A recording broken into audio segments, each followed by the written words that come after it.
বাংলাদেশে সন্ত্রাসী হামলার শঙ্কা, ব্রিটিশ নাগরিকদের সতর্ক করল যুক্তরাজ্য। ঢাকার ভাবমূর্তি নষ্টের ষড়যন্ত্র ব্রিটিশ। হাসিনার আয়নাঘরে গিয়ে চমকে উঠলেন ভারতের সাংবাদিক। কি বললেন তিনি? এখন কি শেখ হাসিনাকে ফেরত দিবে ভারত?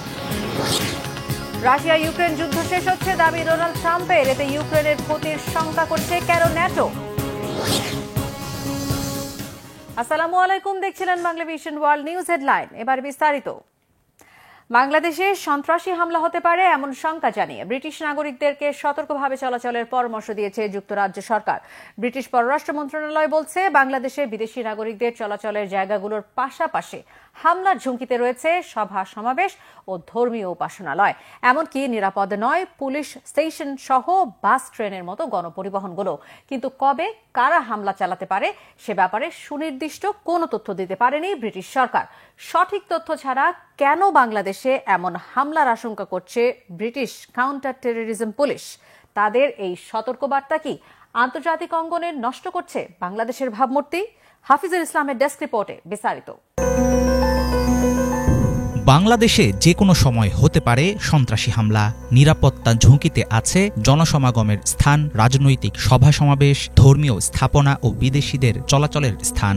সম্প্রতি এমন এক সতর্কতা জারি করেছে যুক্তরাজ্য। দেশটির ফরেন কমনওয়েলথ ও ডেভেলপমেন্ট অফিস FCDOর পক্ষ থেকে প্রকাশিত এক সরকারি বার্তায় জানানো হয়, ব্রিটিশ নাগরিক ও ইউকের স্বার্থের সাথে জড়িত বিভিন্ন অবস্থান হতে পারে আক্রমণের লক্ষ্যবস্তু। একই সাথে দেয়া হয় পার্বত্য চট্টগ্রাম ভ্রমণ থেকে বিরত থাকার পরামর্শ। কিন্তু কেন এমন অ্যালার্ট জারি করল যুক্তরাজ্য সরকার? বড় কোনো সহিংসতার আশঙ্কা করছে কি দেশটির কাউন্টার টেরোরিজম পুলিশ? তাদের এই সতর্ক বার্তা কি আন্তর্জাতিক অঙ্গনে নষ্ট করছে বাংলাদেশের ভাবমূর্তি? বর্তমানে বাংলাদেশে আছেন এবং আগামীতে এদেশে আসতে ইচ্ছুক ব্রিটিশ নাগরিকদের জন্য গত 31 জানুয়ারি বিদেশ ভ্রমণ পরামর্শ আপডেট করে যুক্তরাজ্য। অফিসিয়াল ওয়েবসাইটে সেফটি অ্যান্ড সিকিউরিটি অংশে দেয়া বার্তায় সন্ত্রাসী হামলার সতর্কতার পেছনে কারণ হিসাবে দেখানো হয় জুলাই ও আগস্টের দেশব্যাপী ছড়িয়ে পড়া সহিংসতা। সেই সময় সৃষ্ট অনিরাপদ পরিস্থিতি এখনও ঠিক হয়নি বলে দাবি করা হয় প্রকাশিত পরামর্শে। রাজনৈতিক বিক্ষোভ কর্মসূচি ও ধর্মঘটের মতো ঘটনা যে কোনো সময় হয়ে উঠতে পারে সহিংস। দেশব্যাপী অগ্নিসংযোগ, ভাঙচুরের কারণে ঘটতে পারে ব্যাপক প্রাণহানি। এছাড়াও রয়েছে সম্পদ ও গণপরিবহন আক্রান্ত হওয়ার আশঙ্কা। সাম্প্রতিক অস্থিতিশীলতার প্রভাব পড়েছে বাংলাদেশের আইন শৃঙ্খলা রক্ষাকারী বাহিনীর সার্বিক কার্যক্রমে। জুলাই পরবর্তী সহিংসতায় দেশজুড়ে ব্যাপক ক্ষয়ক্ষতির শিকার হয় অনেক থানা। ব্রিটিশ পররাষ্ট্র দপ্তরের তথ্য অনুসারে সংখ্যালঘু ধর্মীয় সম্প্রদায়, পুলিশ ও নিরাপত্তার দায়িত্বে থাকা বাহিনীকে লক্ষ্য করে চালানো হামলায় কখনো কখনো ব্যবহার হয়েছে বিশেষ ধরনের বিস্ফোরক। বর্তমানে বেশিরভাগ স্টেশন পুনরায় চালু হলেও কাজে ফেরেননি পুলিশের অনেক সদস্য। এমন দাবি করে যুক্তরাজ্য সরকারের ওয়েবসাইটে জানানো হয়, পুলিশ স্টেশন ও আইন শৃঙ্খলা বাহিনীর কার্যালয় অবস্থিত এমন এলাকায় চলাচলে ব্রিটিশ নাগরিকেরা যেন অবলম্বন করেন বাড়তি সতর্কতা। ফরেন কমনওয়েলথ ও ডেভেলপমেন্ট অফিস FCDOর পক্ষ থেকে প্রকাশিত বার্তায় বলা হয়, রাজধানী ঢাকা ও অন্যান্য বড় শহরগুলোতে রয়েছে অপরাধের ঝুঁকি। ঘটতে পারে ছিনতাই, ডাকাতি, ধর্ষণ ও সহিংস অপরাধের ঘটনা। রিকশা, CNG, বাস ও ট্রেনের মতো গণপরিবহন ব্যবহারে সাবধান থাকার বিকল্প নেই বলে জানানো হয় সতর্কবার্তায়। মোটরসাইকেল ও CNG আরোহী সংঘবদ্ধ ছিনতাইকারীদের বিষয়ে সাবধান করা হয় বিশেষভাবে। ইউকের পররাষ্ট্র দপ্তর জানায়, বাংলাদেশ সরকারের নিরলস চেষ্টার ফলে সন্ত্রাসী হামলার সংখ্যা হ্রাস পেলেও পুরোপুরি নিরাপদ নয় পরিস্থিতি। তবে প্রতিবেদনে যেরকম বিপজ্জনক দেখানো হয়েছে বাংলাদেশকে, সেটার সাথে একমত নন অনেকে। তাদের দাবি, সুনির্দিষ্ট তথ্য প্রমাণ ছাড়া সন্ত্রাসী হামলার এমন আশঙ্কার কারণে ক্ষুণ্ণ হতে পারে দেশের ভাবমূর্তি। জুলাই গণ অভ্যুত্থান পরবর্তী পরিস্থিতিতে বাংলাদেশের সার্বিক নিরাপত্তা সম্পর্কে ব্রিটিশ পাসপোর্টধারীদের সাবধান করতেই এমন ব্যবস্থা নিয়েছে যুক্তরাজ্য। দেশটির কাউন্টার টেরোরিজম পুলিশের দেয়া পরামর্শ তাদের অভ্যন্তরীণ বিষয় হলেও বিশ্লেষকরা বলছেন, বিদেশি নাগরিক ও আক্রান্ত হওয়ার ঝুঁকিতে আছে এমন স্থাপনায় সন্ত্রাসী হামলার হুমকি নিয়ে বাংলাদেশকে থাকতে হবে সদা সতর্ক। প্রয়োজনে নিতে হবে কার্যকর পদক্ষেপ। হাফিজুল ইসলাম, বাংলাভিশন। 5 আগস্টের পর থেকে বাংলাদেশ নিয়ে নানা মিথ্যা ও ভুল তথ্য প্রচার করে যাচ্ছে ভারতের গণমাধ্যমগুলো, কিন্তু এবার ঢাকার গোপন বন্দিশালা পরিদর্শনের পর হতবাক ভারতীয় গণমাধ্যমের এক সাংবাদিক। স্বচক্ষে আয়নাঘরের দৃশ্য দেখে শিউরে উঠেছেন কি তিনি। প্রধান উপদেষ্টার আয়নাঘর পরিদর্শন শেষে সামাজিক মাধ্যমে কি লিখলেন ভারতের ওই সাংবাদিক? প্রধান উপদেষ্টার আয়নাঘর পরিদর্শন ও জাতিসংঘের প্রতিবেদনের পরও কি হাসিনাকে সমর্থন দিয়ে যাবে মোদী সরকার? ডেস্ক রিপোর্টে আরো জানাচ্ছেন ইমরান মাহমুদ। শেখ হাসিনা পালিয়ে যাওয়ার পর থেকে একের পর এক ভিত্তিহীন সংবাদ প্রকাশ করে আসছে ভারতীয় বেশ কিছু গণমাধ্যম, কিন্তু এবার সশরীরে আয়নাঘর দেখে হতবাক হয়ে গেলেন ভারতীয় এক সাংবাদিক। 12 ফেব্রুয়ারি অন্তর্বর্তীকালীন সরকারের প্রধান উপদেষ্টা ডক্টর মোহাম্মদ ইউনূস আয়নাঘর খ্যাত বন্দিশালাগুলো পরিদর্শন করেন। সাথে উপস্থিত ছিলেন দেশ বিদেশের গণমাধ্যমের প্রতিনিধিরাও। প্রধান উপদেষ্টার এই পরিদর্শনের সঙ্গী ছিলেন ভারতীয় গণমাধ্যম ইনস্ক্রিপ্টের সম্পাদক অর্কদেব। পরিদর্শন শেষে আয়নাঘরের এক কক্ষে থাকা একটি ধাতব চেয়ারের ছবি নিজের সামাজিক মাধ্যমে পোস্ট করেন তিনি, যে চেয়ারে বসিয়ে বন্দীদের দেয়া হতো ইলেকট্রিক শক। ছবির সাথে অর্ক লেখেন, এই চেয়ারটা দেখে রাখা জরুরি। ফ্যাসিবাদের জননী শেখ হাসিনার আয়নাঘরের একটি কক্ষে রাখা এই চেয়ার। হাই ভ্যালু বন্দীদের ইলেকট্রিক শক দিতে ব্যবহার করা হতো এই চেয়ার। অর্ক আরও লেখেন, সারাক্ষণ একজস্ট ফ্যান চলতো এই ঘরগুলিতে। ফ্যান বন্ধ হলেই কান্না আর গোঙানি শব্দ শুনতে পাওয়া যেত। আর কিছুক্ষণ, আজ থেকে গোটা বিশ্ব আয়নাঘরের সব ছবি দেখবে। এছাড়াও অর্কদেব আয়নাঘরে বন্দী থাকা মাইকেল চাকমার সেলের ছবিও পোস্ট করেন। সাথে জুড়ে দেন মাইকেল চাকমার নিজের বক্তব্য। বুধবার প্রধান উপদেষ্টার অফিসিয়াল ফেসবুক পেজ থেকে জানানো হয়, ঢাকার 3টি এলাকায় এই গোপন বন্দিশালা ও টর্চার সেলগুলো পরিদর্শনের সময় উপস্থিত ছিলেন 6 জন উপদেষ্টা, আন্তর্জাতিক অপরাধ ট্রাইব্যুনালের চিফ প্রসিকিউটর তাজুল ইসলাম, গুম কমিশনের সদস্য ও গুমের শিকার 8 জন ভুক্তভোগীও। আয়নাঘর পরিদর্শন শেষে গণমাধ্যমের সাথে কথা বলেন ডক্টর ইউনূস। এ সময় তিনি বলেন, আওয়ামী লীগ দেশে আইএমএ জাহিলিয়াতের একটি নমুনা প্রতিষ্ঠিত করে গেছে। একেবারে সামান্যতম যে মানবিক অধিকার সেটুকু থেকে বঞ্চিত করে রেখে দেওয়া হয়েছে। আজকে এটা জাতির জন্য একটা বড় চূড়ান্ত রকমের একটা ডকুমেন্ট হবে। আপনাদের সাক্ষী রেখে আপনাদেরকে নিয়ে এসে আমরা শরিক হলাম এটাতে। যারা এই ভুক্তভোগী তাদের সঙ্গে কথা বললাম, কয়েকজনের সঙ্গে। ভুক্তভোগীদের সংখ্যা আমার জানার মতো 1700 প্লাস, 1750 প্লাস এরকম যারা ভুক্তভোগী। ওই যে খুপড়ির মধ্যে তাকে রাখা হয়েছে, গ্রামে তো মুরগির খাঁচা চাইতে বড় হয়, এরকম অবস্থা। মুরগিও নড়াচড়ার যেরকম জায়গা পায় না, ওরও নড়াচড়ার কোনো জায়গা নেই। ওকে অবস্থায় রাখা হয়েছে, মাসের পর মাস, বছরের পর বছর তাকে অবস্থায় রাখা হয়েছে। এদিকে জাতিসংঘের তথ্যানুসন্ধান দল জুলাই অভ্যুত্থানে ঘটে যাওয়া নৃশংস গণহত্যায় বিগত সরকার প্রধান শেখ হাসিনা সহ অনেকের বিরুদ্ধে গুরুতর মানবাধিকার লঙ্ঘনের প্রমাণ পেয়েছে। জাতিসংঘের মানবাধিকার হাই কমিশনার ভলকার টার্ক 12 ফেব্রুয়ারি সুইজারল্যান্ডের জেনেভায় এক সংবাদ সম্মেলনে এই রিপোর্ট প্রকাশ করেন। 114 পৃষ্ঠার এই রিপোর্টে জুলাই আগস্ট মাসে বাংলাদেশে ঘটে যাওয়া গণহত্যায় সরাসরি শেখ হাসিনার সম্পৃক্ততা উঠে আসে। There are reasonable grounds to believe পুরনো সরকারের কর্মকর্তারা, তাদের নিরাপত্তা ও গোয়েন্দা সংস্থা এবং আগের শাসক দলের সদস্যরা গুরুতর ও পরিকল্পিত মানবাধিকার লঙ্ঘনের সাথে জড়িত রয়েছেন এমন বিশ্বাস করার যথেষ্ট কারণ আছে। এসব অপরাধের মধ্যে রয়েছে শত শত বিচার বহির্ভূত হত্যা, মানুষকে অন্যায়ভাবে গ্রেফতার ও আটক করা, নির্যাতন ও অমানবিক আচরণ, এমনকি নারী ও শিশুদের প্রতিও চালানো হয় সহিংসতা। এসব ঘটনা ঘটানো হয়েছে আগের রাজনৈতিক নেতৃত্ব ও শীর্ষ নিরাপত্তা কর্মকর্তাদের জ্ঞাতসারে, সমন্বয়ে ও তাদের নির্দেশে। মূলত আন্দোলন দমন করা এবং ক্ষমতা ধরে রাখাই ছিল এর লক্ষ্য। জাতিসংঘের প্রতিবেদনে জুলাই আন্দোলন দমনে গণহত্যায় সরাসরি শেখ হাসিনার যুক্ত থাকার প্রমাণ সামনে আসার পরও কি তাকে শেল্টার দিয়ে যাবে ভারত, নাকি আন্তর্জাতিক চাপে মোদি ফিরিয়ে দিবেন বাংলাদেশে ওয়ারেন্টভুক্ত আসামি শেখ হাসিনাকে? ইমরান মাহমুদ, বাংলাভিশন। ইউক্রেন রাশিয়া যুদ্ধ শেষ হওয়ার সম্ভাবনা তৈরি হয়েছে বলে দাবি করেছেন মার্কিন প্রেসিডেন্ট ডোনাল্ড ট্রাম্প। তিনি জানান, এ ব্যাপারে রাশিয়া এবং ইউক্রেন দুই দেশের সাথেই দুর্দান্ত আলোচনা হয়েছে। তবে ইউক্রেনের সাথে প্রতারণা নয়। মার্কিন president Donald Trump Russia Ukraine যুদ্ধ বন্ধে মধ্যস্থতাকারী হিসেবে কাজ করছেন বলে জানিয়েছেন যুক্তরাষ্ট্রের প্রতিরক্ষা মন্ত্রী পিট হেগসেট।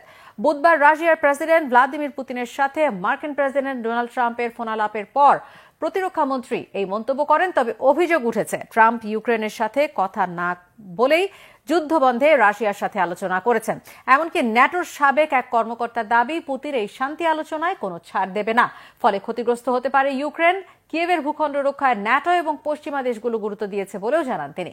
যদিও মার্কিন প্রতিরক্ষা মন্ত্রী বলছেন, গেল 3 বছরের যুদ্ধে ইউক্রেনের সবচেয়ে বড় বন্ধু হিসেবে পাশে ছিল যুক্তরাষ্ট্র। এই সময়ে ইউক্রেনের জন্য $300 বিলিয়ন বেশি ব্যয় করেছে যুক্তরাষ্ট্র। এখন রাশিয়া ইউক্রেন যুদ্ধ বন্ধে ট্রাম্পই একমাত্র ভরসা বলে মন্তব্য করেন পিট হেগসেথ। এর আগে টেলিফোনে দীর্ঘ সময় কথা বললেন মার্কিন প্রেসিডেন্ট ডোনাল্ড ট্রাম্প এবং রাশিয়ার প্রেসিডেন্ট ভ্লাদিমির পুতিন। প্রায় 90 মিনিট ধরে চলা সেই ফোনালাপের মূল বিষয় ছিল রাশিয়া ইউক্রেন যুদ্ধ। রুশ প্রেসিডেন্টের সাথে আলাপের পর ইউক্রেনের প্রেসিডেন্ট ভলোদিমির জেলেনস্কির সঙ্গেও টেলিফোনে কথা বলেন ট্রাম্প। 3 বছর ধরে চলা রাশিয়া ইউক্রেন যুদ্ধ বন্ধে এই ফোনালাপকে অনেক বড় একটি পদক্ষেপ হিসেবে দেখছেন আন্তর্জাতিক বিশ্লেষকরা। বিস্তারিত মীর ফজলে রাব্বির ডেস্ক রিপোর্টে। প্রথম মেয়াদে মার্কিন প্রেসিডেন্ট থাকা অবস্থায় ডোনাল্ড ট্রাম্পের সঙ্গে রাশিয়ার প্রেসিডেন্ট ভ্লাদিমির পুতিনের বন্ধুত্বপূর্ণ সম্পর্কের সাক্ষী হয়েছিল বিশ্ববাসী। ধারণা করা হচ্ছিল দ্বিতীয় মেয়াদে এসেও সৌহার্দ্যপূর্ণ সেই সম্পর্ক বজায় রাখবেন এই দুই নেতা। অবশেষে দীর্ঘ নীরবতার পর হোয়াইট হাউস আর ক্রেমলিনের মধ্যে আবারও শুরু হলো যোগাযোগ। 90 মিনিটে একটা সম্পূর্ণ ফুটবল ম্যাচ হয়ে যায়। বুধবার এতটাই দীর্ঘ সময় ধরে ফোনে কথা বললেন ডোনাল্ড ট্রাম্প এবং ভ্লাদিমির পুতিন। কিভাবে রাশিয়া ইউক্রেন যুদ্ধের অবসান ঘটানো যায় সেটাই ছিল তাদের আলোচ্য বিষয়। 3 বছর ধরে চলা রাশিয়া ইউক্রেন যুদ্ধ বন্ধে এই ফোনালাপকে অনেক বড় একটি পদক্ষেপ হিসেবে দেখছেন আন্তর্জাতিক বিশ্লেষকরা। দুই নেতার ফোনালাপের বিস্তারিত জানিয়েছেন ক্রেমলিনের মুখপাত্র দিমিত্রি পেসকভ। পেসকভের ভাষ্যমতে ট্রাম্প ও পুতিন সরাসরি বৈঠক করতে সম্মত হয়েছেন। তারা এই বিষয়েও সম্মত হয়েছেন যে মস্কো ও ওয়াশিংটনের একসঙ্গে কাজ করার সময় হয়েছে। শুধু তাই নয়, ট্রাম্পকে মস্কো সফরের আমন্ত্রণ জানিয়েছেন পুতিন। ট্রাম্প এতে সম্মত হয়েছেন। জবাবে পুতিনকেও ওয়াশিংটন সফরের আমন্ত্রণ জানিয়েছেন ট্রাম্প। রুশ প্রেসিডেন্টের সাথে আলাপের পর ইউক্রেনের প্রেসিডেন্ট ভলোদিমির জেলেনস্কির সঙ্গেও টেলিফোনে কথা বলেন ট্রাম্প। জেলেনস্কি জানান, যুদ্ধ বন্ধ ও শান্তি প্রতিষ্ঠায় একটি স্থায়ী সমাধানে তিনি মার্কিন প্রেসিডেন্টের সাথে কাজ শুরু করেছেন। ট্রাম্প তার নিজের সামাজিক মাধ্যম ট্রুথে দীর্ঘ এক পোস্টে জানান, আমাদের একটা দারুণ ফোন আলাপ হয়েছে এবং সেটা 1 ঘন্টারও বেশি সময় ধরে চলেছে। আলোচনায় ইউক্রেন, মধ্যপ্রাচ্য, জ্বালানি, কৃত্রিম বুদ্ধিমত্তা, ডলার ও অন্যান্য বিষয় নিয়ে আলোচনা হয়েছে। মার্কিন প্রেসিডেন্ট আরও বলেন, প্রেসিডেন্ট জেলেনস্কির সাথে আমার একটা খুব ভালো ফোন আলাপ হয়েছে। আমার মনে হয় আমরা শান্তির পথে এগিয়ে যাচ্ছি। প্রেসিডেন্ট পুতিন এবং প্রেসিডেন্ট জেলেনস্কি শান্তি চান। আমি শুধু দেখতে চাই মানুষ হত্যা বন্ধ হোক। দ্বিতীয়বার যুক্তরাষ্ট্রের ক্ষমতায় ফিরেই ট্রাম্প বলেছিলেন তিনি রাশিয়া ও ইউক্রেনের মধ্যে যুদ্ধের অবসান চান। 1 মাস যেতে না যেতেই সেই প্রতিশ্রুতি বাস্তবায়নে উদ্যোগ নিলেন মার্কিন প্রেসিডেন্ট। 2014 সালে ইউক্রেনের প্রো রাশিয়ান প্রেসিডেন্টকে ক্ষমতা থেকে সরানোর পর মস্কো ক্রিমিয়া দখল করে এবং পূর্ব ইউক্রেনে রুশপন্থী বিদ্রোহীদের সহায়তা দেয়। প্রায় 3 বছর আগে রাশিয়া ইউক্রেনে পূর্ণমাত্রার আগ্রাসন চালায়। এই যুদ্ধে রাশিয়া ইউক্রেনের প্রায় 1/5 এলাকা দখল করেছে এবং একে অপরের উপর হামলা চালিয়ে যাচ্ছে। নির্ভরযোগ্য তথ্য পাওয়া কঠিন হলেও ধারণা করা হয় এই সংঘাতে শত সহস্র সেনা হতাহত হয়েছেন এবং লক্ষ লক্ষ ইউক্রেনীয় নাগরিক শরণার্থী হয়েছেন। মীর ফজলে রাব্বি, বাংলা ভিশন। ভালোবাসা একটি শব্দ মাত্র। ধনী, গরিব কিংবা মধ্যবিত্ত, ছেলে, বুড়ো অথবা শিশু, যুদ্ধ বিরোহী কিংবা অভিমান, সবকিছু এক মুহূর্তে সুখ আর শান্তিতে পরিণত করতে পারে এই একটি শব্দ। একটি ফুল, লাল, নীল কিংবা সাদা, একটি হাসি, মা, বোন অথবা ভাইয়ের জন্য, সমস্তটাই ভালোবাসার বহিঃপ্রকাশ। কথায় আছে, ভালোবাসা হলো সেই শর্ত যেখানে অন্য ব্যক্তির সুখ আপনার নিজের জন্য অপরিহার্য। ভালোবাসার এমন হাজারো অনুভূতি ছড়িয়ে দিতে পারে বিশ্বব্যাপী নানা আয়োজনে উদযাপিত হচ্ছে ভ্যালেন্টাইন্স ডে বা বিশ্ব ভালোবাসা দিবস। শহীদ আরাফাতের ডেস্ক রিপোর্ট। সব পাখি ঘরে আসে, সব নদী ফুরায়ে জীবনের সব লেনদেন, থাকে শুধু অন্ধকার, মুখোমুখি বসিবার বনলতা সেন। কবি জীবনানন্দের বনলতাকে প্রতীক অর্থে ধরে নিলে দিন শেষে মানুষ তার কাঙ্ক্ষিত বস্তুটির জন্য অপেক্ষা করে। নিশ্চয়ই ফিলিস্তিনিরা ভাবছেন একদিন যুদ্ধ শেষ হবে, বিজয় হবে সুখ আর ভালোবাসার অনুভূতির। ইউক্রেন বা রাশিয়ার সাধারণ মানুষও সেই কাঙ্ক্ষিত মুহূর্তের অপেক্ষায় আছে। আফ্রিকা থেকে এশিয়া, ওশিনিয়া থেকে অ্যান্টার্কটিকা, কোথাও যদি একটি জীবের সন্ধান পাওয়া যায় তবে সে ভালো থাকতে চায়, আনন্দে থাকতে চায়, চায় সুখানুভূতি। আর যার জন্য প্রয়োজন মানুষে মানুষে, দেশে দেশে পবিত্র সম্পর্ক, মানবতার সম্পর্ক। গুণীজনে বলেন এই পবিত্রতা নিয়ে আসতে পারে একমাত্র ভালোবাসার বন্ধন।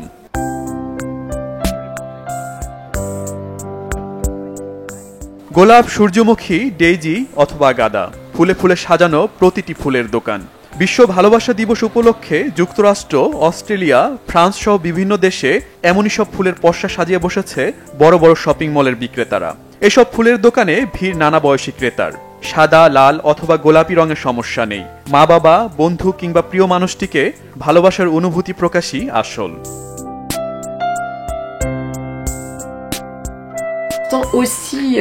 আমি মনে করছি এটা অত্যন্ত চমৎকার একটি বছর হতে চলেছে। বাতাসে ফুলের সুবাস ছড়িয়ে পড়েছে। মানুষ তার প্রিয় মানুষকে শুভেচ্ছা বিনিময় করবে, তাই এখানে ভিড় করছে। সবাই গোলাপ কিনবে এমনটি নয়, বন্ধুর জন্য সাদা ফুলটি কেনার আগ্রহ আছে অনেকের। আমি আজ খুবই উচ্ছ্বসিত। প্রিয় মানুষের জন্য ফুল কিনতে এসেছি। পরিবারের মানুষের জন্য ফুল কেনার ইচ্ছে আছে। লাল, গোলাপি এবং কমলা রঙের ফুল নেব। সবাইকে ভালোবাসা দিবসের শুভেচ্ছা।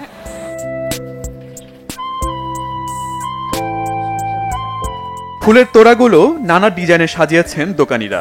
ফ্রান্সের একজন দোকানি বলেন তাদের 85% ফুল চীন এবং কলম্বিয়া থেকে এসেছে। তারা গোলাপের পাশাপাশি আরো 150 রকমের ফুল বিক্রি করছেন। বাতাসে বাতাসে ছড়িয়ে পড়েছে এসব ফুলের ঘ্রাণ। বিশ্ব ভালোবাসা দিবস উদযাপনে ব্যস্ত সাধারণ মানুষ বলছেন যুদ্ধ, বিগ্রহ, মারামারি, হানাহানি শেষে পৃথিবীতে ভ্রাতৃত্ব ছড়িয়ে পড়ুক। মানুষ ভালোবাসার বন্ধনে একটি নতুন পৃথিবী গড়ে তুলুক। Shahid Arafat, Bangla vision, news desk.